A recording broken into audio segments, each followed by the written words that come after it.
ये बेउसूली है या उसूल हमारी समझ से बाहर हो चुके हैं। अस्सलाम वालेकुम, मैं हूं engineer Yasir Siddiqui. LESCO liberty sub division से एक सारिफ ने अपना बिल शेयर किया है। उनका सैंक्शन लोड 11 किलोवाट है, डीजी कैपेसिटी 16.30 किलोवाट है। बिल पर एक्सपोर्ट एमडीआई भी प्रिंटेड है जो कि 13 किलोवाट है।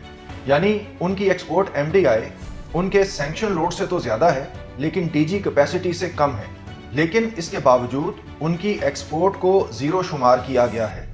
अब ये बात समझ से बाहर है कि किसी डिस्को में डीजी कैपेसिटी को लिमिट करार दिया जा रहा है और कहीं सैंक्शन लोड को।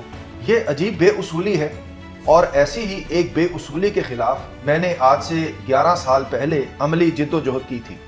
23 जनवरी 2015 का दिन मेरे लिए एक तारीखी दिन था। मैंने मुसलसल 5 हफ्ते तने तनहा जिस जिद्दोजहद का आगाज़ किया था वो आज अपना फल ला चुकी थी।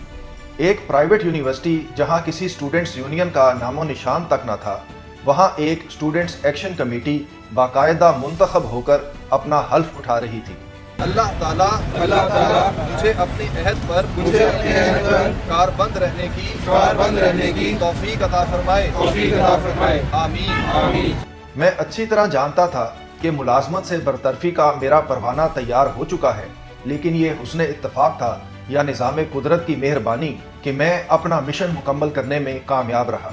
अगर मुझे एक दिन कबल भी बरतरफ कर दिया जाता तो स्टूडेंट्स एक्शन कमेटी कायम ना हो पाती और अगले मरहले में तलबा का केस अदालत में ले जाना आसान ना होता, जिसे तलबा ने खुद फंड किया। उस दिन दोपहर में मुझे डायरेक्टर लाहौर कैंपस ने आखिरी मर्तबा ऑफर की कि हालात बहुत ख़राब हो चुके हैं, अगर आकर बैठो तो अब भी बात हो सकती है, तुम्हें ऑरिक का हेड बना देते हैं, अलग दफ्तर और गाड़ी दे देते हैं। मैंने कहा कि नहीं सर, अब ऐसी बातों का कोई फ़ायदा नहीं, आपने जो करना है करें, मैं अब अपने रास्ते से पीछे नहीं हट सकता। शाम को मैं घर पहुंचा तो थोड़ी देर में मुझे मेरी बरतरफी का ख़त मौसूल हो गया और वही ख़त मुझे बज़रिया ईमेल भी भिजवा दिया गया।